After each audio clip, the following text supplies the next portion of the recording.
That's how I approach it. How can people find you? Because I think you just started a practice. How can people find you? I am on LinkedIn. I'm on Facebook. Those are probably the two modalities most often. Facebook is DM me saying, "Hey, I need assistance," and we'll figure that part out. I will say this up front: I don't do insurance. I'm a fee for service. I can give you the paperwork that you can bill your insurance, but I don't do insurance because insurance companies tend to tell you what you can and cannot do for how long that you want to be able to do that. I also have a sliding fee scale for people who really need it but can't afford the fees at the top scale, and we can assess those things. My goal is to help people be their best selves. That's it. They define that.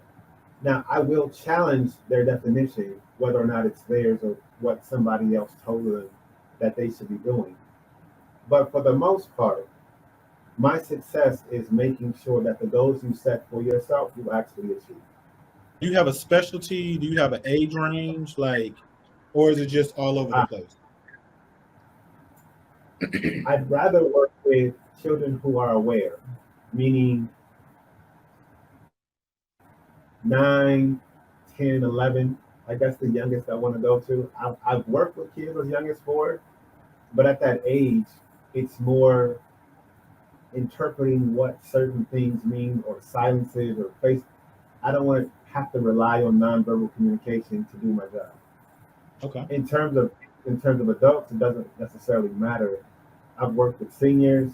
I've worked with persons with visible and non-visible disabilities. Um, in terms of ethnicity, doesn't matter. Uh, Gender, same thing. Even sexual orientations. Sorry about that. My computer was glitching. No problem.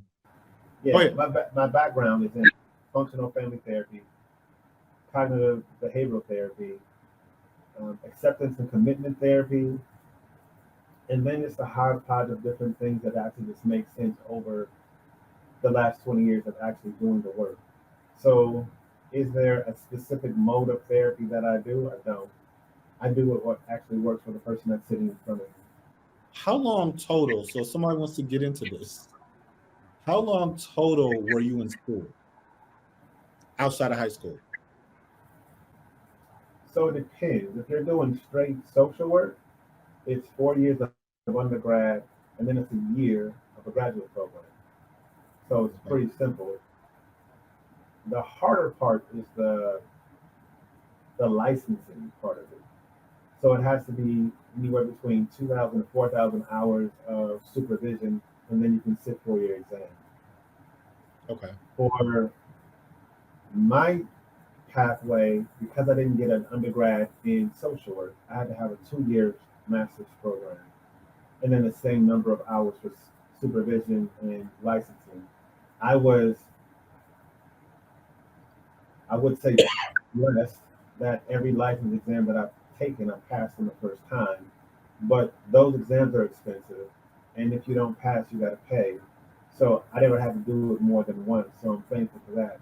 In terms of clinical psychology, it's a 2 year program, but there isn't a licensing that happens at that level. You would have to go on and get your PhD for any level of significance. You can still practice, but you have to practice under somebody else's license. And I didn't want to do that either. Where do you see yourself going next with the Voice Project? It's really about growing the practice and or partnering with other providers so that we can really start to knit this web of making sure people aren't falling through the cracks.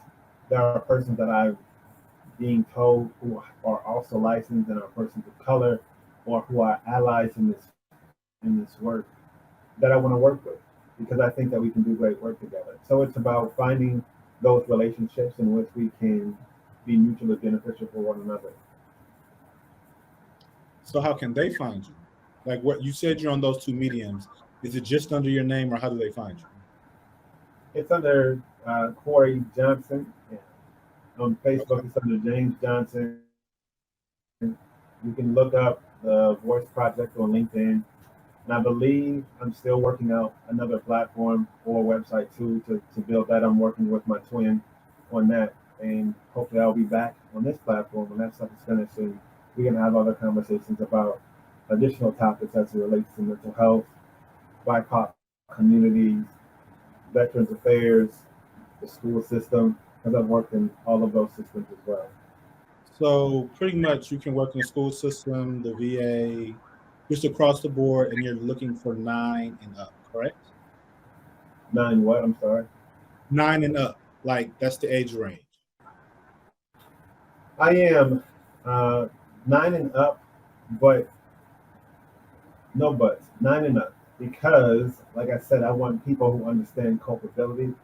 In the state of Iowa, which is where I'm located, age 7 is when you're culpable. Like you actually understand right from wrong and you can be charged. I was, like I said, in the criminal justice system as a probation parole officer, and that population of clients is something that's near and dear to my heart because the work is tangible. I can actually see it.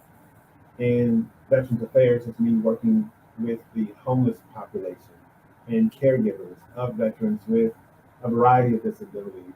In the school system, it is working with children, mostly high school students, who are looking for what's next or who they really are.